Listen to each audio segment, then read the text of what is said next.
waiting for me because I can't remember who used to say it, but I had an elder. Someone used to always say the fact that God keeps blessing us with youth and young people is a sign that um there's hope, that it hasn't Right, given up on us yet. right, And right, and I right, feel right, and I feel hopeful when I'm around young people. So it's like I said, no matter what happens in life, of course, they need the wisdom and the knowledge and everything we had to share, but I need their energy as well, man. So I've been enjoying that and visualizing how I can, leverage experience and my gifts to impact at the highest level back home in New Orleans. You know what I'm saying? right, right, right, right, right. Yeah, bro.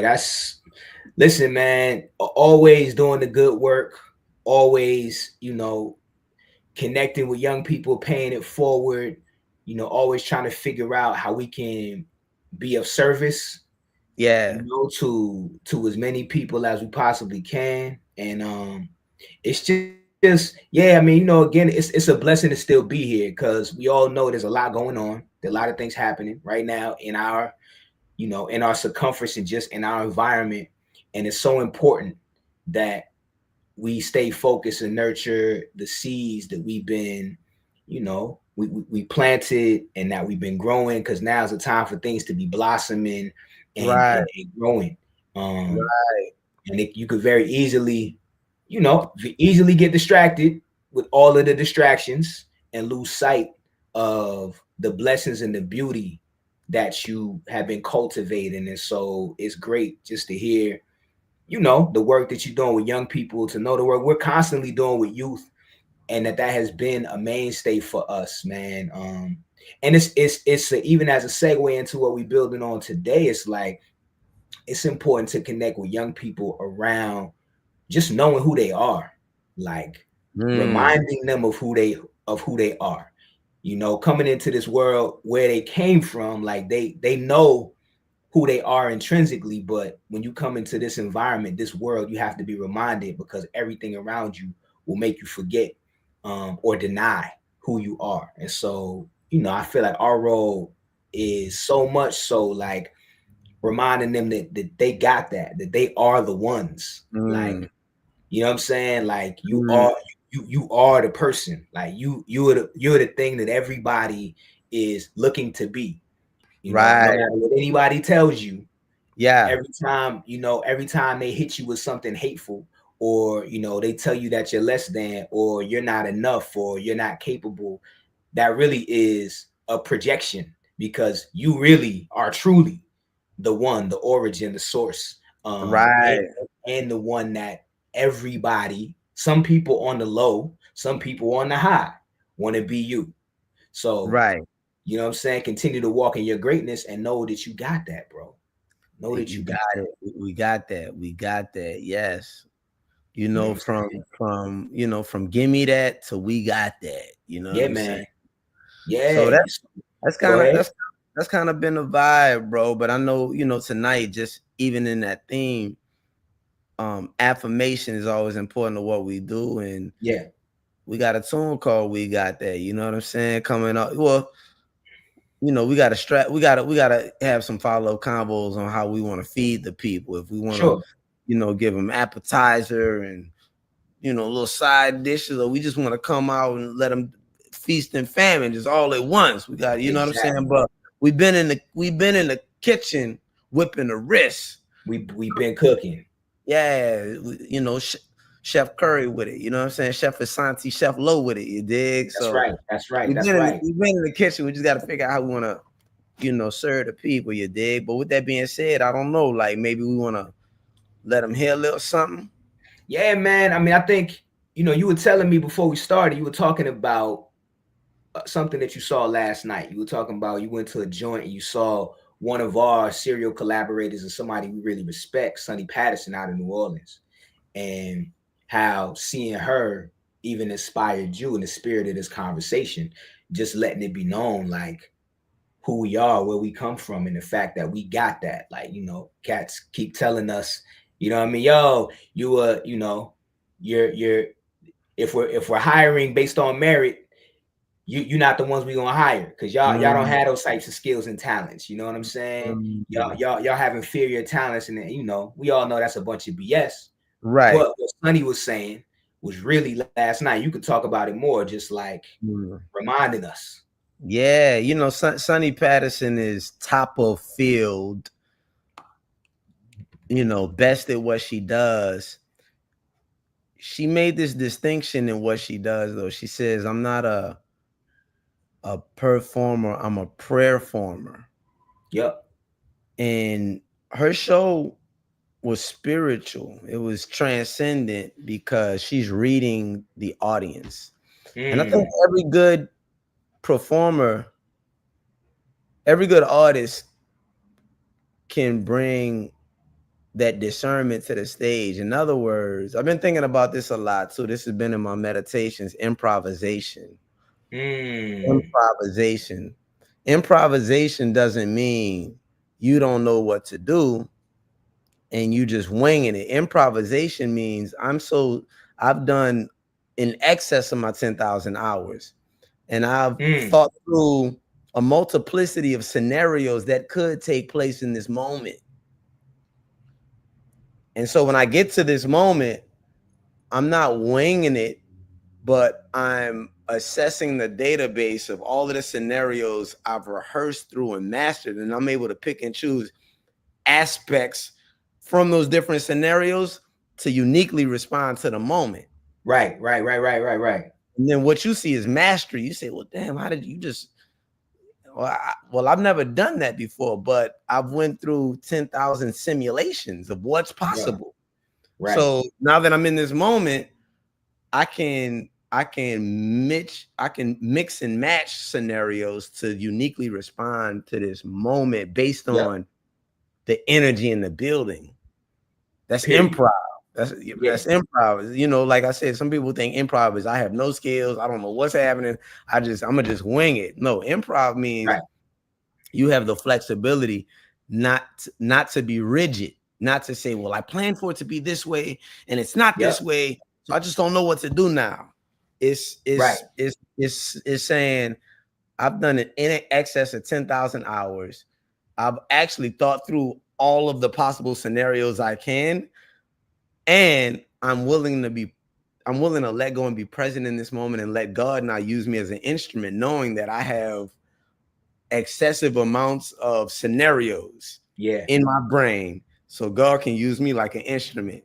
And Sonny Patterson is a master of that. So when she steps on a stage, it's like she even said, she was like, I didn't even know what we was gonna play. But she's reading the energy, reading the crowd. She's in conversation with community. It was really community engagement more than we coming to see Sonny Patterson. It was definitely in the tradition of the West African griot. Of telling stories pertinent to the moment based on the temperament, the temperature of the people who were present. And that's why I thought it was so brilliant that she filmed it. I mean, taped it. Because I was confused because she did something else 2 weeks ago and she taped it. And I said, well, damn, she's doing another taping of the same material. But no, every show is different. Say, bro, we was in there from 9 to 12. It was like going to get a reading. It was like church. And in that time, she maybe did 3 or 4 poems that she had off the top. But other than that, she's freestyling, talking, she creating on the spot. She did this ill thing. I mean, you seen cats when they freestyle and throw out a word. Right, of course, right. Use the crowd as a word wall, and then she took about two minutes. Yeah. She just wrote something fresh. Genius. And then bro. I mean, that's so much of what we do is, like you said, adapting to the moment. We know we talk about Amiri Baraka all the time and blues people and the concept of like anytime you want to know where our people are at any given point in time, listen to the music, and the concept of improvisation coming from, the drummers, the dancers, the griots, to the jazz musicians swinging on the bandstand, bebopping, scatting, to, MCs freestyling, like, break dancers, B-boys and B-girls, all those things of improvisation. But like you said, improvisation comes from 10,000 hours of mastery and adapting to situations and scenarios as they present themselves at the highest level of performance and proficiency. And everybody's not capable of that. Sonny Patterson is a master of it. And man, yo, let's peep, because I think we could show the people even the piece Sonny Patterson did, because we were blessed to work with Sonny and collab with her on our mini documentary, Create and Make a Joyful Noise, that's related to our Make a Joyful Noise album and project, where we're exploring the Black experience through the lens of joy. And she laid a poem on us that I think is broken into 2 parts in the documentary. And it speaks so much to what you're talking about, bro, what we're talking about, as that reminder of who we are and the high level ability we have to adapt to any situation, because we're masters of this universe in this realm. You know what I'm saying? So yo, let's peep Sonny's let's peep the first part of what Sonny was talking about. You know what I'm saying? And we can see what the people think about that. Let's do it. Yeah, here we go. Make sure I'm doing the right thing here, bro.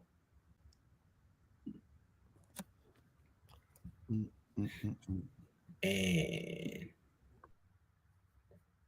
that's not the right one. My bad, good people out there. You know, we working with this technology, trying to make sure that it's right. Yep. Yeah, okay, here we go. This joint right here.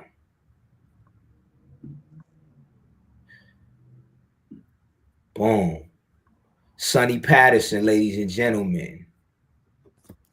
Black bag. We want that good news, that renews, that old time religion. It was good for my ancestors, so it's sure enough good enough for me. That take us back, that backbent spinal spiral, a cosmic swirling, a whirling, dervish twirling, a double helix, a dance of energy, molecular memory. Oh, this is music's beginning, the magic of morning, recalling ancestral tones that make you remember things you never even knew you know. Oh no. Bro, I almost want to run that back. I almost want to run that back for Sonny. Because I think we gotta get the whole thing. Ancient thoughts to present thinkers. We're gonna go right here. A whole change. A whole change. I mean a whole transformation. A butterfly transformation. So we want to bring back black. We want to bring black back. We want to bring ancient thoughts to present thinkers so future generations can be healed within one moment. Time stands still or ceases to exist, but then a minute by man's standards is a mere blink in the master's eye. Or who can master time? Who can move mountains? Who can make music that makes motions that move us forward to bring us back? Yeah, we want that black back. We want that good news, that renews, that old time religion. It was good for my ancestors, so it's sure enough good enough for me. That take us back, that backbent spinal spiral, a cosmic swirling, a whirling, dervish twirling, a double helix like dance of sacred energy, molecular memory. Oh, this is music's beginning, the magic of morning, recalling ancestral tones that make you remember things you never even knew you know. Oh no. That joint hits every time, bro. It's hitting every time. Over, you know, Asante Amin's composition Love. You know what I mean? That's a magical combination right there. Magical, bro. So, you know, I thought about that because we always play that. I feel like, do we do that in between before Black Butterfly or Black Love? Black Love, right? That's actually the intro to the show, because there's another part of the poem that is for Black Love, but that's how we start the show right there. Right. So the other, right. It's the same poem though. Yep. He ends on love. Love. Yep. She's talking about love. Okay. Exactly. So yes, you know, Sonny Patterson is inspirational, motivational. She's all of the things, and we were blessed. Yeah. Really blessed and fortunate to work with her a number of times. And God willing, we'll have a number of times in the future to work with her, you dig? So she did that poem, bro. As the show was ending, she was like, man, I got one more for y'all. Like, the spirit is on me. Like, I should deliver y'all. And she hit us with that when you're digging. I was like, damn, it brought me back to how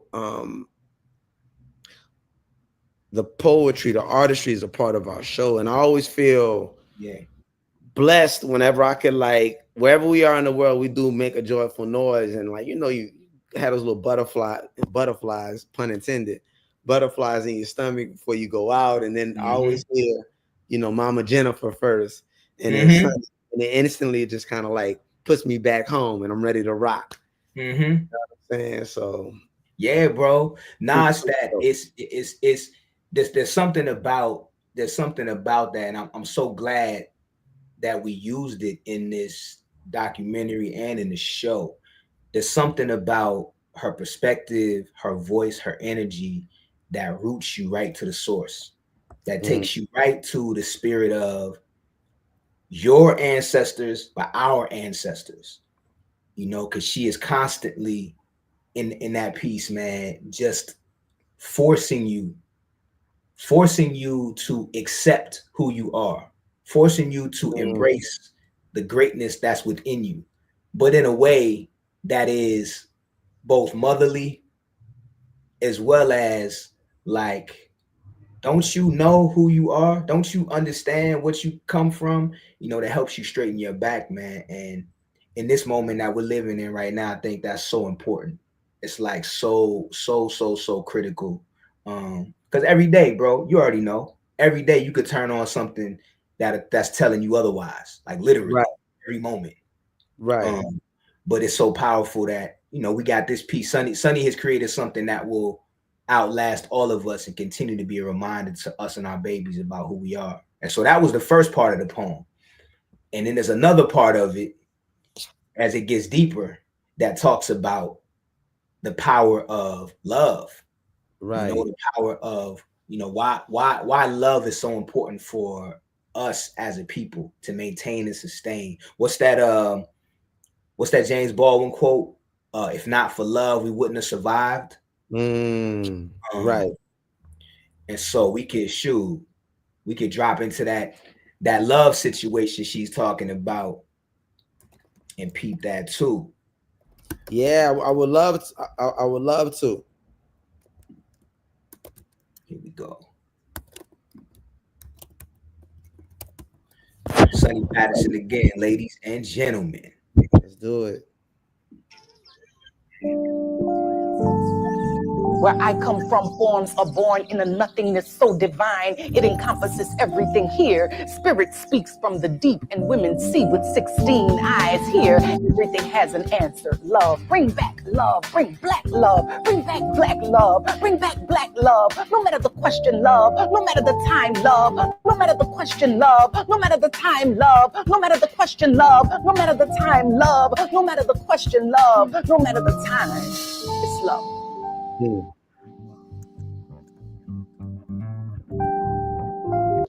Sonny Patterson, boy.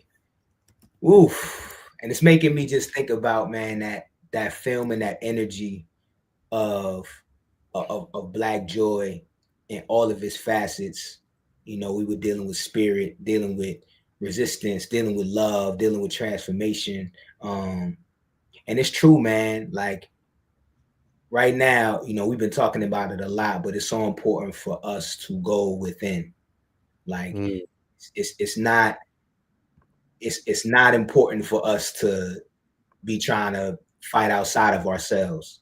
Like it's really important for us to have our houses clean and to really be connecting with our loved ones, with our families, with our communities, as Sonny is saying, and really sharing that love, but that love that is gonna undergird strength, foundation, prosperity, progress.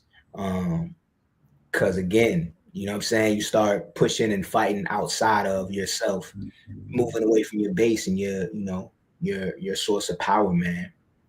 Definitely. Yeah, bro. Something really cosmic took place at her performance last night. Because just to add to what you said, and I think it speaks to the rhythm I've been in, but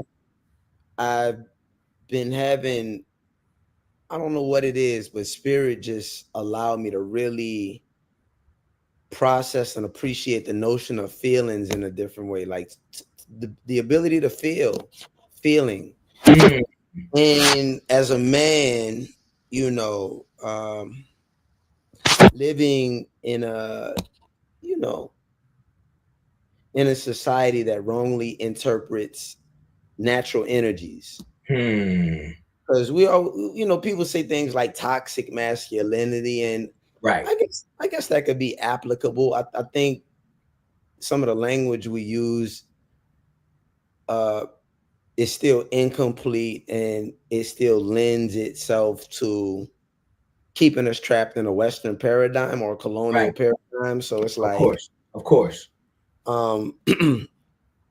These things are energies, you know, they're forces of nature that we should appreciate, venerate, and understand how to channel properly. But because of an incomplete understanding, I think, of like masculinity and manhood, the notion as communicated to me by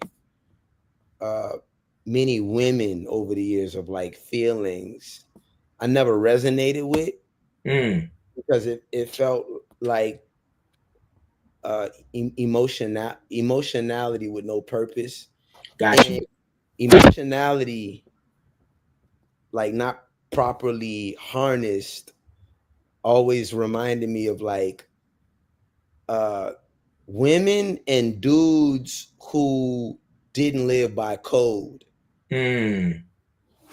right? Or didn't have discipline. And I never wanted to, that never resonated with me as strength. Like, right. The men I look up to, they always had a dimension of stoicism, right, about their behavior. Now, I mean, everybody's emotional. Everybody does petty shit, whether you outwardly do it or not. We all get in our feelings. Right. It's not saying that, because you could act like things are not affecting you, and then, you know, even the notion of like, I always say men are probably some of the most emotional creatures because we go to war. Bruh, like, definitely. Like our feelings get hurt. We murder people. You know what I'm saying? We go exactly. What's more emotional than that? Yep. You know, like, nah, you stepped on my shoes. Like, you gotta kill somebody. Like, dude, like men fight physically, fight when we get in our emotions. So it's definitely not like we're not emotional, but I think it's just like the expression of feelings and the way society allows us to do. Anyway, anytime I would have conversations with women, primarily about like, yo, what are you feeling? Like, what are you feeling? I would just be like, I was so numb, I think, for a long time, because I was just like, it don't really matter what I feel. Like, I just want to be locked into what I have to do. Right. No matter what I feel, like, I still got to go to work. I don't feel like practicing a day. I still got to shed 3 hours a day. I don't feel like doing a lot of shit, but I got to go out and get it. Like, I don't have, like, you know, we don't have the luxury of just basking in our feelings. If I did what I felt like, I'd be in jail. Right. I mean, literally, if I did what I felt like, if I just I feel like doing. Right. You know, like everybody's not allowed to live like white men or rich white men, rather. I can't even say white men, rich white males who get to just pop off and do crazy stuff with no accountability. No accountability. Just like, oh God, that's just him. You know what I'm saying? So anyway, I say all that to say, like, I've really been able to appreciate and understand the utility behind emotions and feeling, not just from the perspective of like, yo, you got to let it out just for the sake of feeling good. I'm like, no, feeling is a superpower, the ability to like garner a temperature check. Yep. From anywhere, from anything, and then taking that information and then knowing how to move, because feeling is just a check engine light. It's just right. Like, you don't get a check engine light and then stop your car and lose. Oh my God, I don't have any gas. I'll never have any gas. You just like, oh, I gotta go get some gas. You know that. Exactly. You know what I'm saying? Like, oh, I need an oil change. You don't lose your mind and throw the whole car away. You don't stop driving. You don't pull over. I'll never get anywhere. You just, I need to change the oil. Exactly. And you know what's been happening just in my family right now, bro, and just a Yeah. lot of lessons. And I've Mhm. really been like, yo, how do you feel about everything? What do Yeah. you feel? And I've really been trying to tap into like understanding what it means to speak more authentically, more from the heart, more Yep. like less guarded. Yep. Knowing that, like, yo, if you've done the work, you don't got to be scared of nothing you say, really, because your heart is in the right place. You That's connected to it. God, and you've done uh the due diligence behind the scenes in terms of working on your spirit. So you don't got to be scared of nothing you would say, because Right. you've done the work. And so anyway, I still like to say, like, once you start dealing with like law of attraction and stuff, one of the things you constantly gonna hear, which I could never resonate with because I was so disconnected from my feelings, was, yo, you gotta feel, you gotta feel it before you could touch it. Yep. Feel it before you reveal it. You know what I'm saying? Feel it Yep. before you can actually manifest it, which is such a extraordinary paradigm shift, and it's cosmic and quantum, really, because in the law of causality, they say Newtonian science, you see it, and that's what makes it real. Mm. You physically touch it, and that's what makes it real. Yeah. You Yeah. get it, and that's what makes it real. And what science is saying, and really what our science and Granny been saying for the longest, is you're supposed to walk by faith, not by Yep. sight. Not by sight. You're Walk supposed by to faith. faith, not by sight. You're supposed to live in the world, but not be of the world, Yeah. right? And I'm like, oh, I get it. Mhm. I've always heard these things and I understood it topically, but once you start putting certain principles into action and you living in it, and you seeing stuff happen, you like, it gets scary. It's like, but not Yeah. scary in a bad way. It's spooky. It's like, Yeah, oh, man.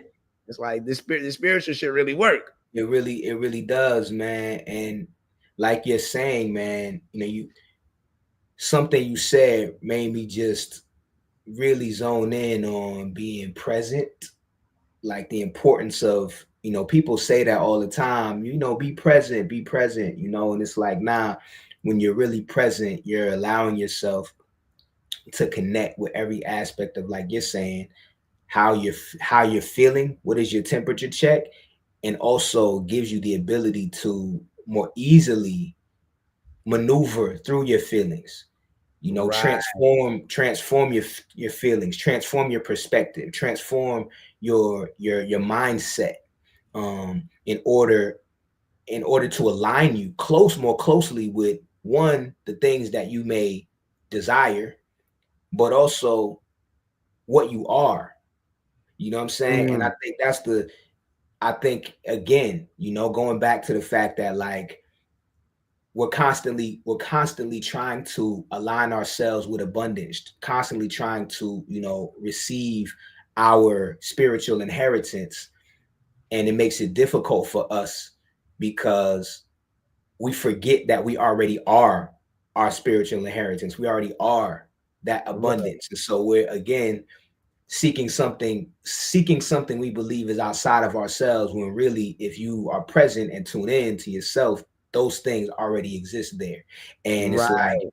being able to tune into that, and then, like you're saying, you see things begin to transform in front of your eyes. And I think that's so much just, I think that's our dilemma as Black people, man, is that, of course, like, if over, millennia, you've been violated, and you've been threatened, and you've been forced to forget your name, forget your culture, forget your closeness to God, to your resemblance to God, and all of those things are replaced with things that are the opposite, Mm, by people who reflect the opposite energy, or by mm. beings that reflect the opposite energy. It makes it difficult for you to reconnect with it.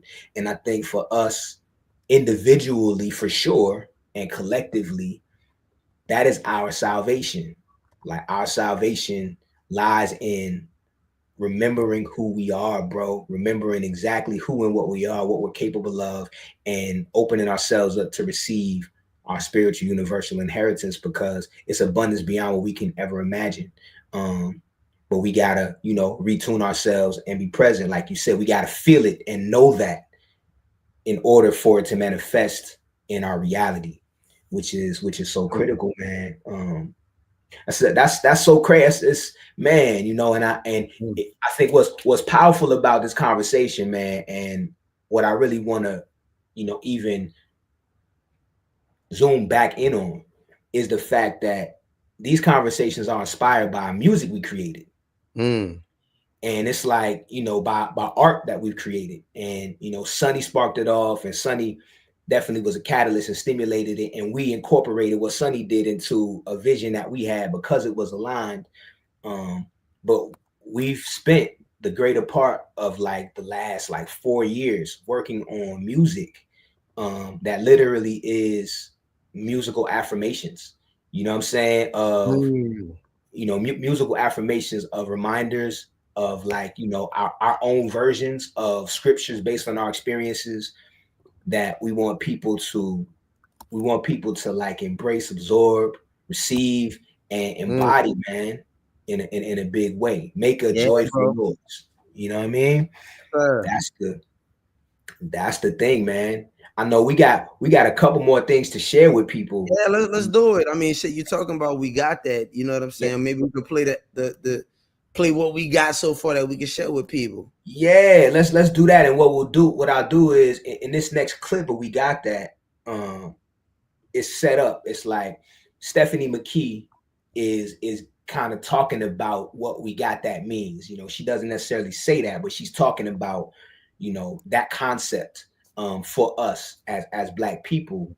And then you and I talk about, you know, just what we got that meant to us and even the creative process of it. And then it gets into a clip of the joint. So, you know, you're going to get a nice little perspective. It's like maybe a minute or so, but we'll, let's dig into that. And then we could keep on building. Okay. We got that.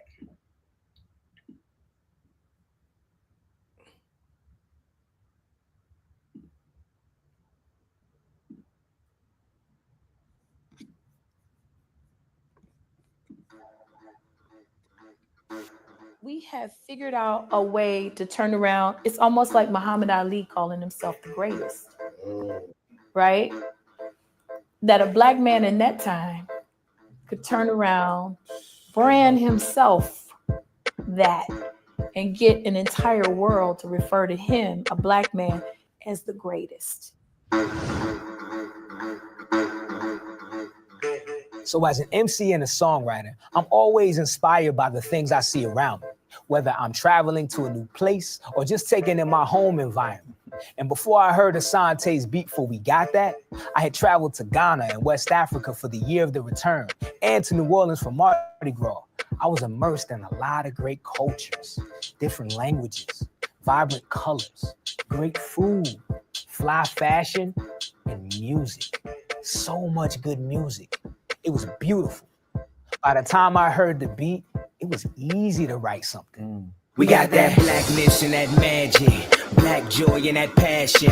Sun kiss, so sun rich with that footwork and that passion. Them wide lips and those thick hips, genius and that brilliance. Spirit so big lit, I watch stay on that trail. I got that wind and fire, beignet, gumbo, jambalaya, grits and shrimp fresh out the fryer. Gold in my mouth, take you higher. This is that flash of the spirit, like oh yeah. Tapping the spirit, like oh yeah. This is a ritual, give birth to miracle. I get the rapping, like oh yeah. If you wanna take it, we can take it there. Gotta put the vibe in the atmosphere.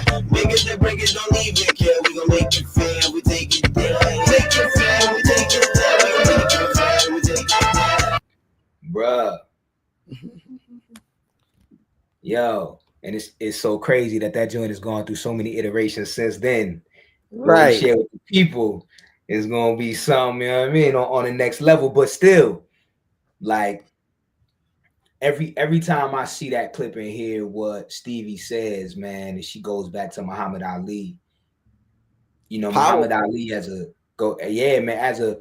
a person, as an individual, as a spirit, was like the embodiment of we got that. And he lets you know he believed things in himself that maybe you know what I'm saying, he might not have had, or he might not have necessarily seen, but he was calling it into his life, that he was the absolute greatest, that he was the best at what he did, that he was, you know, the biggest, baddest, most intelligent, most fit, you know, all of the things. And those things definitely manifested in his life. And I think he's a great example of how you call into your life and align with, align with your inheritance, bro. Align with the things that you are, you know. And he wasn't shy about it. And that's what I love about that. And I feel like, bro, we in that era where we can't be shy about who and what we are. You know what I mean? Yeah. Absolutely, bro. Yeah. That makes so much sense, man. Like we have so many luminaries and examples of what it means to be manifestors of our own reality too. We come from a lineage of people who the physical predicament they were in totally seemed to contradict their divine nature. And they were still able to cling to the essence of who they were created to be, to break shackles, to break chains, to create wealth, to maintain family, to maintain legacy, to maintain visage and imagery. So much to the point that we're here having a conversation about it. Yeah. And Black people are so gorgeous, so swagged out, that there's so many people who don't even know the history of 60, 70 years ago.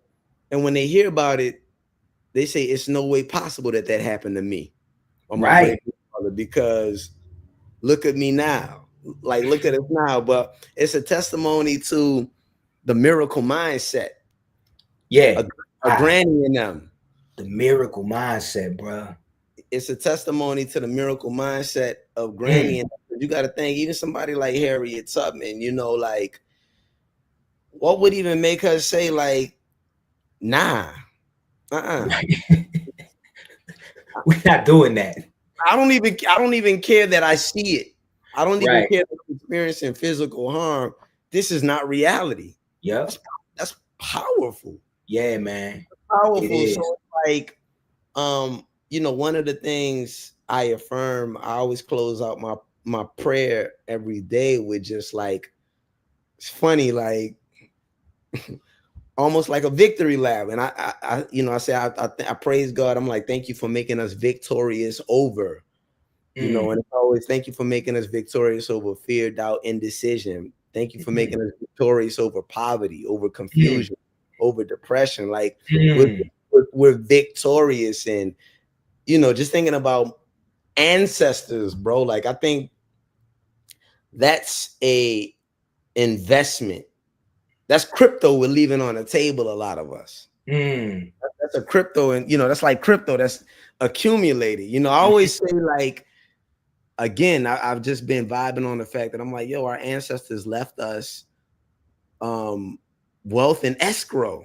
It's crazy. Sonny said something like that last night too. She was like, yo, your ancestors already, like, she's like, man, what you doing? Like, what y'all doing? Like, the ancestors already put in the work. You just gotta show up and claim it. You gotta just ask for it. And Muhammad Ali is one of them people, bro, like, I gotta put on an altar, because he's, you know, Muhammad Ali, Fannie Lou Hamer, you know, Harriet. They just was like, nah, I'm about to speak my reality into reality. Like, you know, and that's the thing about this thing. You dig? Like, that's what make life freaky, bro. Like, not to call it freaky, but it's kind of freaky that it's so malleable. It's not fixed. No. So, you know, it's like, I was thinking about that with time. Like, man, in, like, what is that? In Asia, they're already in the future. Oh yeah, they're in tomorrow. They're into, I mean, but you see that in the culture. Right. Yeah. In the way they live, like, they're physically ahead of us, but they're also psychologically and culturally evolved. Like, Definitely. and I was just thinking about the fact, I was like, wow, the clock is such an interesting concept because so many notions of what we define as reality are really just the results of colonization. Like, even though like time, the clock, no doubt. You know, that's a colonized perspective to, you know, taking up space. Time is money. Yeah, that's what they say. Time is money, and it's limited and it's fixed, and it's like 24 hours a day, and they roll the clock back in order to get more time. But all of that's really based on capitalism. It is. And when you go to Asia or Japan, or Africa, the notion and conception of time is different. And even if you don't have language to describe it, you feel it, and that's why you end up feeling like, damn, I feel a whole lot better when I'm outside of the country. Like I feel freer, and when you get back, you feel you instantly feel it. So it's like everything is just the result of somebody's paradigm. And again, that's not to necessarily just like knock Western time, even though it's worthy of being knocked. But in all fairness, everything is just a result of somebody's ideas. So I feel like once you know that, well, shit, well, why shouldn't I be set? Like, if we all just following ideas, why the fuck y'all can't follow my ideas? Or why can't I follow my own ideas? Right. About what things are. Yeah. Who said it? Is that RZA? What did he say? He says, imagine from one single idea, everything appeared here.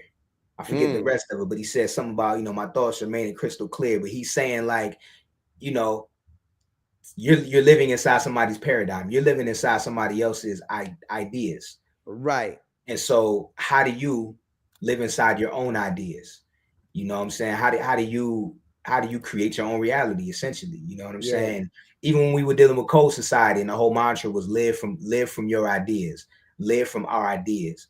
You know, it is about that. And it's so much about, man, your ability to live from your ideas is contingent upon your ability to reconnect with your true self, your true being. And, you know, Cat's been running interference on us. Cat's been running interference on our intergalactic, like, spiritual signals for hundreds of years, trying to just scramble it, trying to keep us from. I feel like that's the real op. Like, I feel like the real op ain't the police brutality or the prisons, or like that's actually, like, I don't want to say it's small work, because it can absolutely have catastrophic effects on your psyche. Right. So wow. But the real work, and Ivan Van Sertima, bro, Dr. Ivan Van Sertima said something that I will never forget in a lecture.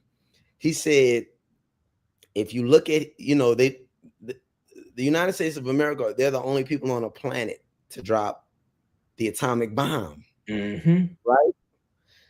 Only people on the planet, you know, again, we all conveniently forget that, you know, this guy is the most violent individual on the planet, right?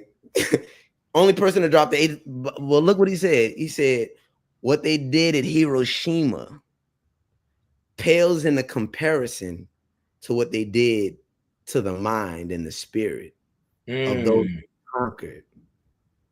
Like the real war is about distracting you from who you really are. And Toni Morrison said, she said white supremacy, she said the primary role of white supremacy is to serve as a distraction. It's to confuse you.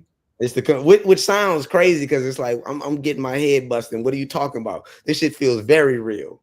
You know, but it's all in service of disorienting your spirit and your sense of self. Because let's face it, if you geeked up on God, if you geeked up on spirit, you could damn near take a bullet and get back up and fight. Listen, man, I mean, look, man, if you very simple examples of looking at us in whatever society that we're in, you know, we're always systematically placed at the bottom, because whenever the playing field is even close to being equal, you know, we the ones, right? Like, you can't, you know what I'm saying? We're the most formidable opponent. Right. We don't even be trying to, you know what I'm saying? We don't even, you know, try to come at you like that. We doing our own thing, living our own lives, you know, living in our own swag. But so many people find that threatening because it is so powerful, because it is so beautiful, because it is so influential, and because it is so close to, you know, the spirit of the divine, man. And so, like you said, it's been about, the ops been about distracting us from knowing that we got that.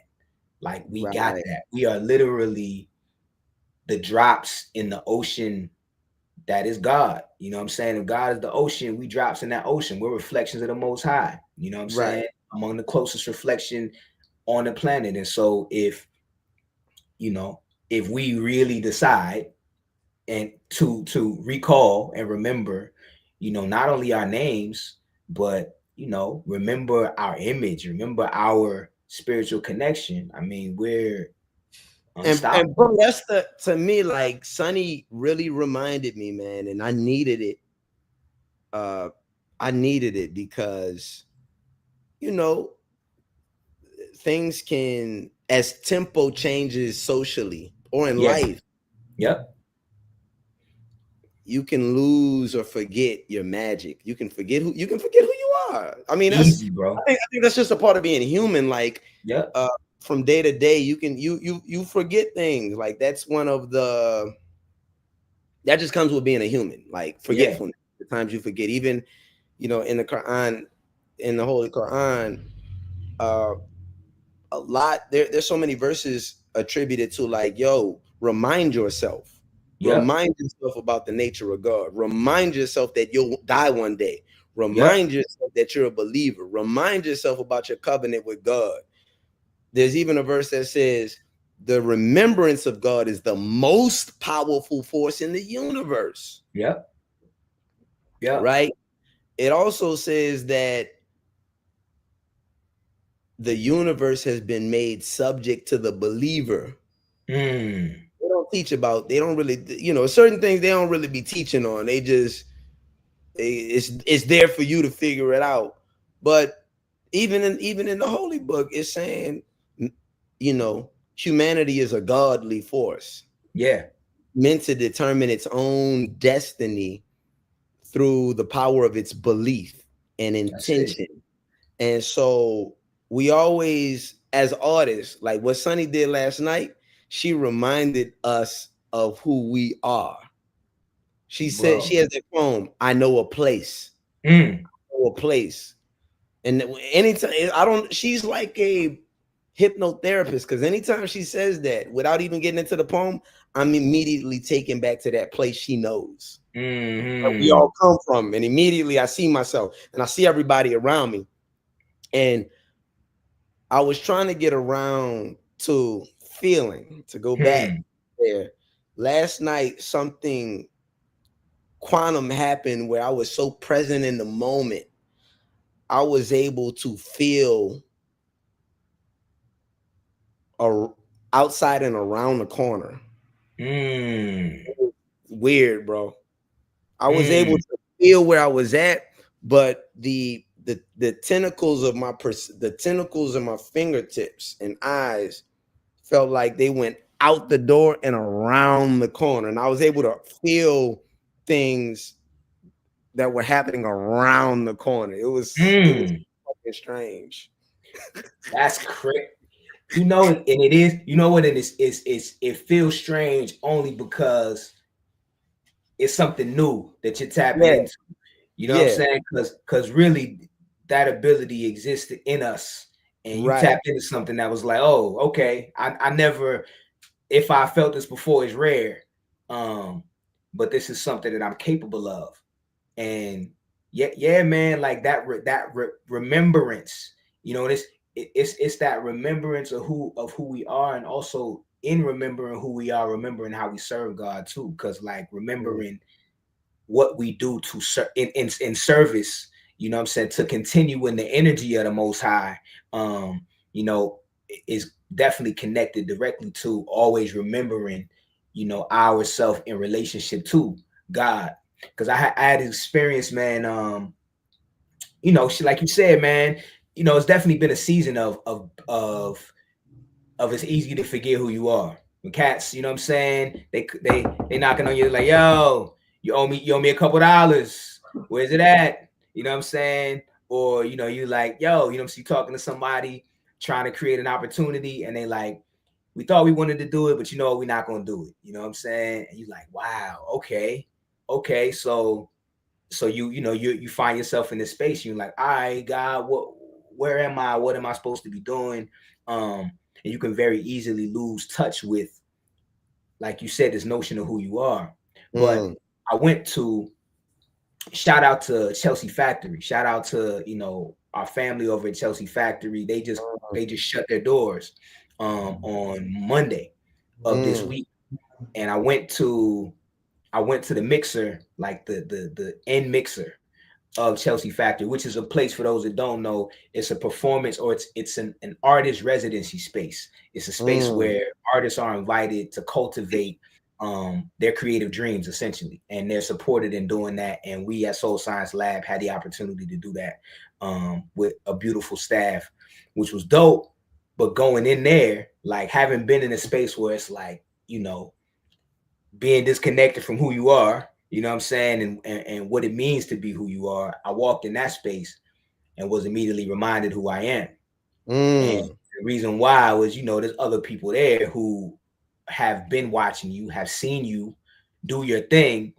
And when people are moving around and people are introducing me and talking about the work that me and my brother did at Chelsea Factory, and then on the big screen in the joint, our pictures and video clips of what we did is flashing on the screen, and cats are like, yeah, that's them right there. And I'm like, you know, I'm just on a humble, just meeting people for the first time. And like, but I was like, hold up, actually, yeah, like cats were like, man, these cats did amazing work. They came in and did X, Y, Z. They transformed the whole spot. What they did was so magical. They were, you know, exemplary. All these things they were just building on. And it was like, I was sitting back, listening and watching and grateful. And I was like, yo, thank you.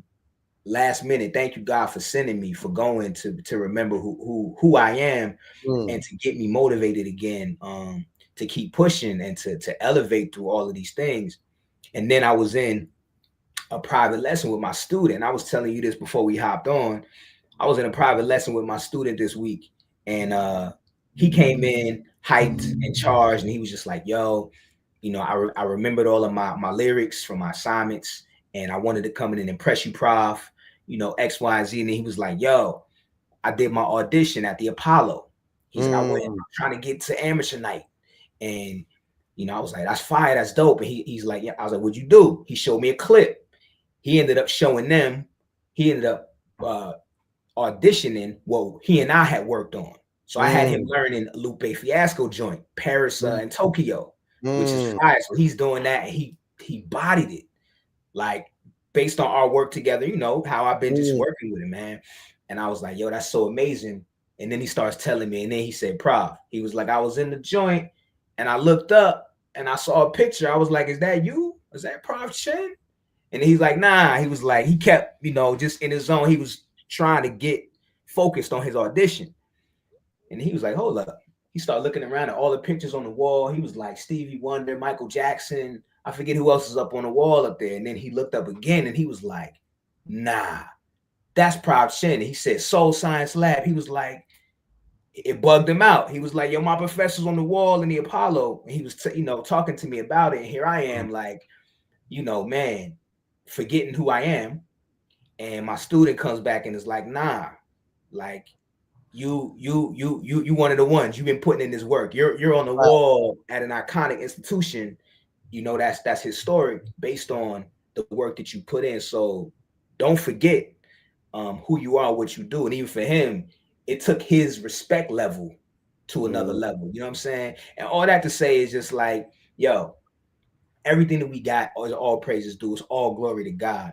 You know what I'm saying? But I know God wants us never to forget how powerful we are in relationship to God. You know what I'm saying? And to walk through the world in that way. And not in a way that some other entities that walk the earth think that they are God and have the ability to make the life and death decisions about other human beings' lives and, you know, they control. Like, nah, we have the ability to wield a very powerful, benevolent, healing, you know what I'm saying, and just energy, you know what I'm saying, as opposed to, you know what I'm saying, this wild, violent, immoral.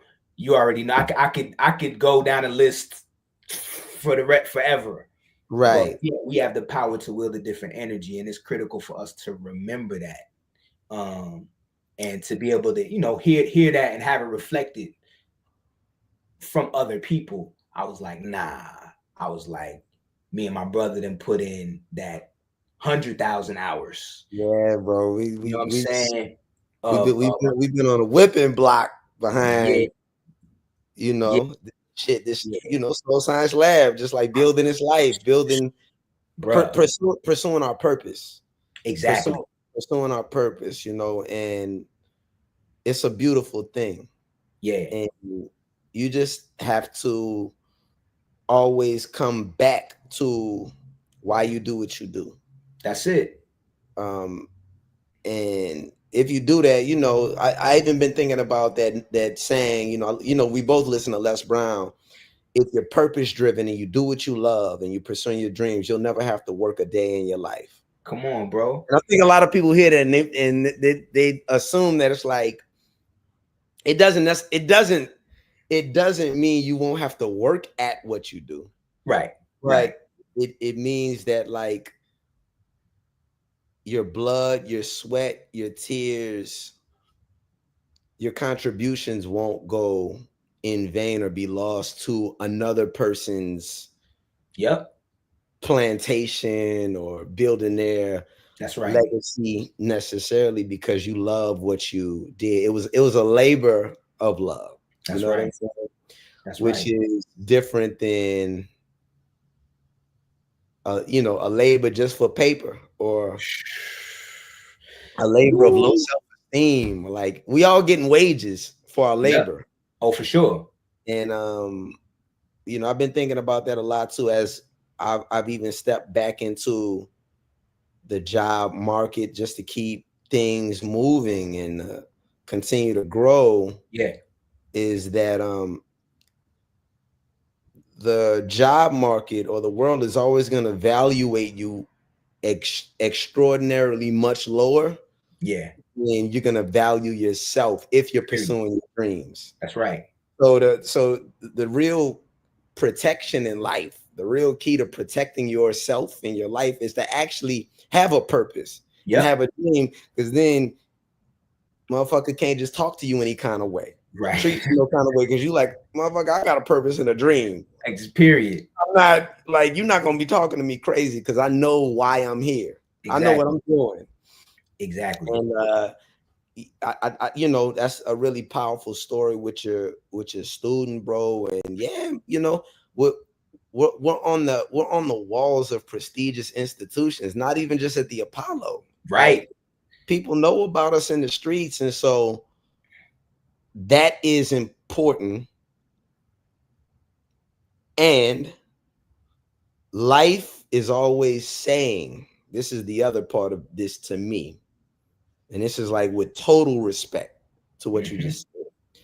Life is always saying, I don't give a fuck what you did yesterday. No doubt. That was cool. Like, you did a thing, but every day is a talent show. Every day. Every day. And every day. I think that bothered me for a second.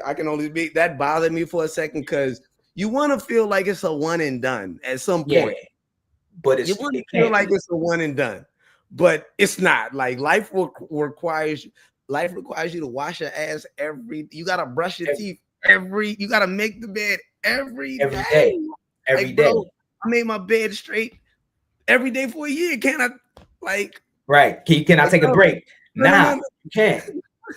Nah. And really, it's like everything you're saying is facts, and it's like, let what you did yesterday serve as motivation and a reminder. Yeah, and a habit or habit. Exactly. It is a habit. It's a habit. This is the pattern that you have to maintain. You know, that is you set a standard that you have to continue to evolve and progress and elevate. Because like you said, what have you done for me lately? What have You you know what I'm done saying? for me? Yeah, bro. And that's initially it's a scary thing because it's like, oh, you're not always gonna have the same vigor or energy you have, right? So, Right. you know, it's not like, you know, coming to New York in your 20s and just attacking the city. That's, you know, like Miles Davis is a really powerful example because, or any trumpet player, and I say that because if you listen to trumpet players as they age, Yeah. they can't play with the same velocity in their 40s or 50s that they did in their 20s. They just can't, because the lip goes out. We studied Louis Armstrong together a little bit, so you understand conceptually what I'm talking about. But that happens with, you know, trumpet players. I feel like saxophone players, there's a different arc on the skill set because you got to move your fingers, right? But trumpet players, and what I loved about Miles Davis or any good trumpet player is, even as they lose their velocity, their velocity is going down, but their finesse is going up. And what I mean is, like, okay, we're not just attacking this like savage 20-year-olds no more. Now we have the benefit of wisdom, knowledge, spirit, and finesse. So how do I not exert as much energy to get more? Right. How do I ride the energy? Because I still got to show up, and I still gotta demonstrate that I'm him every day. Don't stop just because I did it already. You know, like I think about comedians all the time. Like I had to think about comedians a lot, even coming back home, because there was a part of me that was scared of getting back on a scene, because I'm like, man, what it like, you know, I've been working on stage shows, I'm producing, writing. I haven't been sharing the same way I did 7 years ago. Right. The skill set is and I'm like, damn, I gotta get out and show and prove to a demo of people. They weren't in New York. Nah. But they heard about me. Yeah. So now I gotta show up. So what do I do? And I thought about comedians like Dave Chappelle, who, despite his fame, he still makes it a point to just go to like dive spots and do comedy. Chris Rock, like all of these people who keep their gift sharp. And then there those comedians like Chris Rock. Not Chris Rock. What's the man who was Smokey from Friday? Oh, I know you're talking about. I know exactly who you're talking about. I can't think of his name right now. Yeah. I haven't thought about Eddie Murphy, who's like the GOAT. Yes, but sir. Murphy, there's a certain, you can tell he don't want to like, man, if I get out and do stand-up, I don't know if they'll resonate. I don't know if like I'll have the same. It's like the Andre 3000 thing a little bit, even though like, yo, you are the GOAT, but there's apprehension about doing it. And I'm like, and I don't exist in the same tiers, none of them, right? Like, you know what I'm saying? But it's just an example that came to mind of like, nah, like, you're not who you are because of accolades. You started doing this for a certain reason. So that's never gonna, like, again, Sonny Patterson, like, she's not resting on the laurels of I did this, I did this, I did this. She's treating each gig, each show, each opportunity like it's her first time meeting somebody. And if it's my first time, I gotta show, not even showing proof to you, I'm showing and proving to like the one that gave me the gift. I'm being a vessel and an instrument. Exactly. Because of that, because it's, you know, it's like my face is on, and bro, I've always thought this way to a detriment. Like even growing up, I didn't take a lot of pictures. I didn't do a lot of things because I was just always like, yo, I'm gonna be such a bad motherfucker. Other people gonna take pictures of me. And even if I don't want to be seen, I'm gonna be so great, people will have to see me. So it's like our faces are on ill walls. And we still have more walls to get our face on. Oh, do we? Yeah, You for know sure. what I'm saying? Like, No question about it. That's the attitude, and that motivates me and inspires me to like, nah, bro, you still got work to do. But I think the difference for me now is like, I'm not chasing a thing anymore. I feel like for a long time I was chasing this thing. I was like, one day it'll happen, one day. And now it's just like, nigga, if you don't got it by now, like, you might as well give it up, bro. But the reality is, I've been and had it, so I don't have to chase. I just have to live in it. Exactly. You gotta live in it. Yeah, you gotta be the thing, and that's you gotta be the thing, and really, like you say, align with your why. Really understand that because this is purpose driven, it's like you just the exercise and the muscle of sharing your gift regularly. That's the thing. Like that is the point, you know, because that thing is acting as an instrument and a vessel of healing for other people, you know, and other entities. You are ushering in energy that needs to be felt, energy that people need to transform, or that will resonate with them and help them get to some place that they need to unlock or get to. And so, that's such an important point, man. And I think it is, you know, I had this conversation with a student of mine too, man. And man, you know, it's like, I really gotta give thanks to God and express gratitude for being able to be an educator and to be connected to younger people, and to have some perspective, but also to be able to learn so much from them, you know, in this experience. But one of my students, man, this is directly connected to what you're saying, man. One of my students was like questioning herself, like, did she make the right decision and coming to school and, you know, doing these things, and like, is she gonna make it? She was like, you know, am I really gonna make it? Is this like, am I gonna, you know, the vision I have for my life and all of those things, man. And it was hitting her, man, because it's been alienating her from family, you know what I'm saying, relationships, all this stuff. So I was like, this is really interesting. And I asked her a question. I said, yo, well, what is making it mean to you? Like, what is making it mean? When you say making it, what does that mean? And she was like, you know, making it, you know what I'm saying? I see myself, and, you know, she's got all these major artists that she looks up to, and this is the perspective that she has. And I was like, I said, I want you to understand something, that you have a picture in your mind of what making it means in relationship to the gifts that God has given you. But the way that you envision this, while it is important for you to have a vision, because that vision motivates you to continue to push, you also have to understand that the way that it shows up in your life may not be the way that you envision it. And that's not to say that it is not just as powerful, if not more powerful, than the way that you see it, you know, because you've been fed a vision of what it means to make it.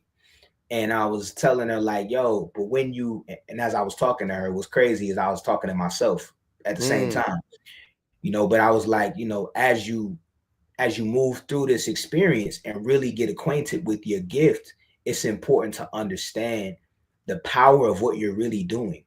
Like, what you're doing isn't about you being on stage in lights and receiving the adoration of people around the world. That's a byproduct of you doing the thing that you're supposed to be doing. What you're supposed to be doing is using your gift to heal people and relate to them. You channel these human and spiritual experiences that you have and impact people with those things. If you're doing that and you're helping people transform their lives and people are being impacted positively by what you do, then you made it. You made it. You're making it. You know what I'm saying? You're manifesting your purpose on a daily. Like, don't get caught up in the star system and like the commodification of this art that makes you think that making it in this looks one way.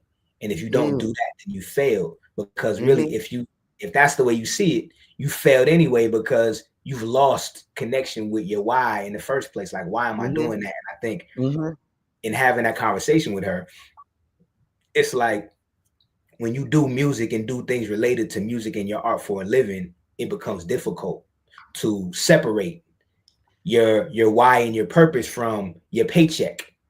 And so, you know what I'm saying? You like, yo, my paycheck should equal the size of what I know my purpose is. And if we're honest, that really primary, like, there were so many times I had to be honest when I was like, things are terrible. And I was like, bro, the only thing not moving, the only thing feeling stagnant right now is the money. Like, you've done amazing work. You're creating amazing impact. You have amazing name recognition. You're talented. You're handsome. Women love you. Like, the only thing, the only place where there's a delay or stoppage momentarily is financially. And then I'm not gonna lie, bro. When I think about it that way, I feel kind of lame because I'm like, so you letting this white man system stop your faith in God? Like you like what you doing, brother? Like, who does that? Who does that, bro? Are you calling yourself King Tutton? Like, is it real? Like, what we doing? Like, you only the king when things are like, what's going on? You know what I'm saying? That's a bar, bro. When I started thinking about it, I was like, boy, if you don't get on your magic, you know what I mean? If you don't remember who you are. Exactly. Remember who you are, bro. That's a bar, bro. That's a bar. You gonna let this system stop your faith in God. Yeah, that's like how that's crazy. Who does that? Who does that? Saying? Who does that? But it's how easy and fickle we can be. And I think even during this time that we're in right now, you know, and we can leave on this note. It's gonna be my last word. Whether you're an artist or no matter what you're doing, I want you to remember God got you. God got us, and we got that. Come on now. Yo, God got you. You know what I'm saying? Come on. You know what I'm saying? Like, God got you, God got us, and we got that. Like, don't ever forget it, and always find the thing that's gonna recenter you and help remind you of who you are. Like we always say, bro, gotta come back and get on your square. You gotta come back and go back to your center, man. And it's a reminder for me. Like, this conversation's been like a great just reminder and affirmation for me. Like, yo, how dare you forget who you are? How dare you, you know what I'm saying, forgetting the power of the image you've been made in, and having this delusional, fictional reality that's been created influence you to the point where you like, damn, you're exasperated and struggling, anxious, and us like, yo, right. You know what I'm saying? Channel that Muhammad Ali. Muhammad Ali, brother, that Louis Armstrong, you know what I'm saying? That channel that Stan Canard, you know, anytime we saw Baba Stan, Ashe, anytime we saw him, bro, you brothers are great. You brothers are great. You good, great. So gotta get Science Lab. Bruh. He was the third member, bro. Like, listen, that's right. Just pouring into us, bro. So, you know, like, I fell off my dean for a second, but I just been, you know, I got that renewed subscription to the altar, bro. Yes, sir. That shit is a game changer and a requirement, and just like, you can't not do it. You can't not do it.